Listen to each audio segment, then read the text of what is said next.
Steve Spurrier criticizes Billy Napier. Welcome to the club. What did he say, Caleb Calhoun? I thought Billy Napier was supposed to be so detail oriented that details would just win itself and it'd be detail crazy in Gainesville and details to be winning championships because he's detail oriented. That's all I heard. But apparently, he's not detail oriented at all. Well, according to Steve Spurrier, this is a quote from him. This is a direct quote. You guys tell me if this is a criticism of Napier, because I think it's very clearly a criticism of Billy Napier. He said, Answer's hell yeah, John. and I'm not going to do the Spurrier impression because I can't. But he said, there's a feeling around the Gators of what the heck are we doing? There's a lot of questions that I don't have the answers to about organization. Just because you hire the most people doesn't mean you're going to win. All these extra people, I question how much that really helps. Billy is a good guy who works his tail off. I like Billy, good family man, but we do wish the organization was a little bit more tidy. Good family man. He's a salt of the earth guy. Yeah. That's one of our favorite scenes, John. Good family man. Bleep you, go home and hug your kids. Are you a salesman or not?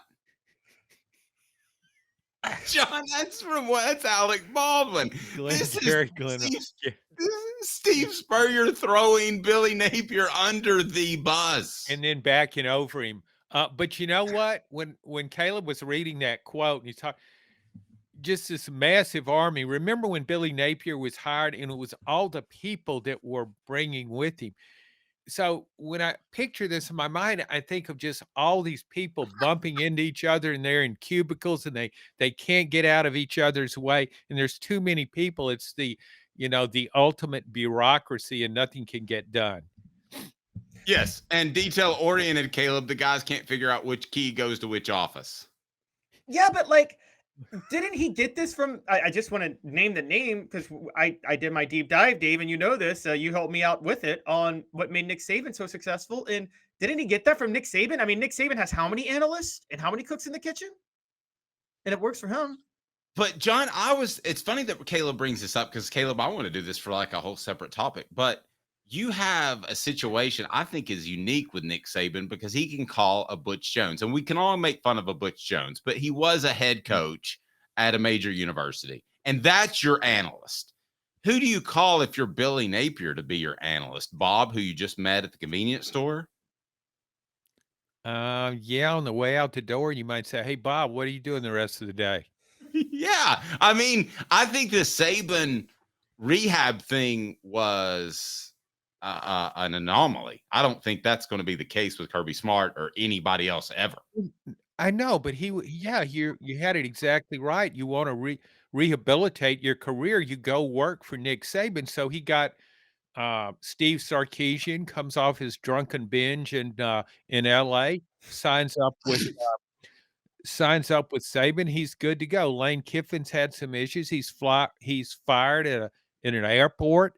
Goes to Nick Saban. It's all good. So yeah, Nick Saban got some of the brightest coaches in the country. Billy Napier, who are his quality control guys? Yeah, I mean, that's the thing, Caleb. If Nick Saban calls, I'm like, oh yeah, I would do this for $24,000 a year instead of make a couple $100,000 because of my buyout. If Billy Napier calls, I'm gonna say, honey, tell him I'm not home. I mean, should Butch Jones have ever been anything more than a quality control coach, though? I think I was actually told by somebody on that staff that he actually contributed more to the offense than you would think. And I'm not a big Butch Jones guy. Well, no, I was. Yeah. I'm not buying that, Dave. I will say Butch Jones, remember, was a protege of Rich Rodriguez, so he understood zone read concepts and was one of the first people to understand zone read concepts on zone blocking concepts on runs. But he tried to run it with Justin Worley. Yeah, he did. He did, and Quentin Dormady, and he did. He did. Come on. Go ahead. I wanted to get back to Napier real quick because, John, I know that you had I don't want to say, of all three of us, you probably had the closest relationship to Steve Spurrier over the years. I know you spoke to him a good bit. Yeah. Uh-huh. typically Spurrier doesn't even try to be PC with his quotes, though. Was he trying to be PC here, and he still couldn't help himself and just accidentally nuked Billy Napier? Yeah, I mean, he's trying to say, "Hey, but he's a great he's a great family man, good guy, works his tail off." Yeah, that was it was almost as though Steve's saying this, and then he's saying, "Oh, I better say something nice here. I don't want it to sound too." Yeah, but I don't think Steve can help it. That's just who Steve is. He's calling it like he sees it. And I think when Billy Napier came there, I think Spurrier was was all in. He wants Florida to be successful. He wants South Carolina to be successful because he coached there too. But I just think my guess is when Spurrier saw these army of analysts and whatever, all these people, I mean, they had like 15 nutritionists, whatever, sleep studies coach like Butch I Jones. didn't know all this, John. Give us a little bit more background if you can. So they've got like a ton of coaches. What in Florida? Yes, I didn't. I didn't. Yeah, I they was he aware. had, yeah, they just hired a lot of people, and it was Butch Jones did come to mind because Butch Jones had a sleep specialist working with his players on here's how you sleep well. And then some sleepwalk through the game. And so it didn't really work out for them. But no, Steve would not go for all that kind of stuff. He's probably thinking, man, why do you need all these people? You just go out there and you see a weakness there at cornerback, and you get your best receiver on him, and boom, it's a touchdown. It was simple for Steve. He didn't need a bunch of people around him. Well, let me ask you both this. Does this statement in and of itself hurt Billy Napier? Brought to you by Don Self of Chattanooga, State Farm agent Don Self. Go to donself.net or call 423-396-2126. 40 years in business, greater Chattanooga area. Donself.net, donself.net right below. Again, I'm telling you that everybody wants to save money, but when you make your claim, customer service is important. So, Caleb, let me ask you this, and John, I'll turn to you and ask you the same question. The statement in and of itself, which is a veiled way of saying Billy Napier, the current Florida coach, may be an idiot. Yeah. Is that damaging in and of itself? No matter if it's true, just the fact that Steve Spurrier's saying it. Oh, I will yeah. say, oh, I'll let John go first. Yeah. Well, no, it's just, yeah, that's like I mean, he's the guy at Florida.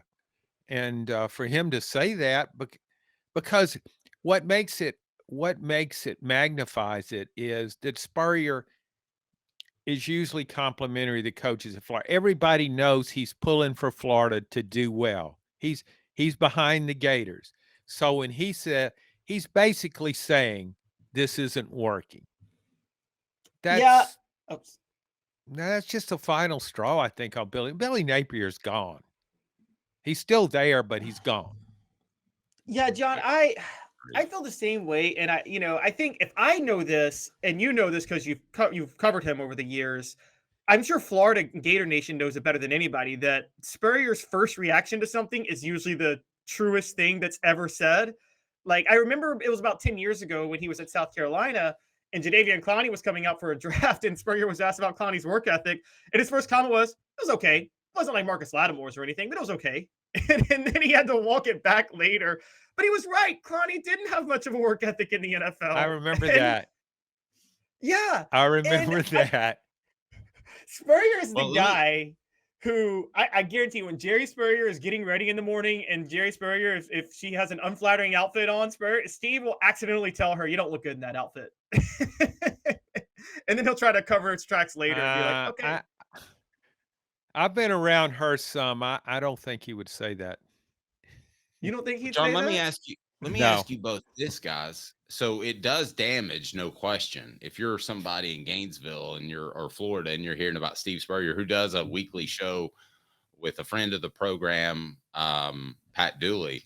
So you're doing a weekly show and you have some say as to the feeling within the program of Billy Napier. Does he make this comment without having a pretty good feeling, John, that Billy Napier's out the door, as you said earlier? That's a good point. I mean, he probably sees the end of this movie. He's seen it. He knows where this is headed, and he I think he's also had, knows. I think he's had somebody tell him it's just a matter of time. Yeah, I mean, Steve wants. I mean, at the end of the day, Steve wants to be on the winning side, and that's not Billy Napier's side. Good family man, go home and hug your kids. Yeah, Winning in the swamp, always be closing. Yeah, you can drive home in your Hyundai. Okay, I'll drive home in my BMW. But guys, this is if you know what we're referring to, the Alec Baldwin and Glengarry Gross, Caleb. No, I don't. Guys, stop age shaming me. Yeah, we are age shaming. Sure. I mean, well, guys, we do have to be honest. So he is a good guy, and we know Florida's history proves that they care about character more than winning. Okay, right. I'm glad you brought that up, Caleb, because that almost slipped, and that would have been irresponsible for me not to point out how Florida's family first. They are always family have first. Been, always will be. They're very Christian with Tim Tebow, and yes. I think that was very, very proven there.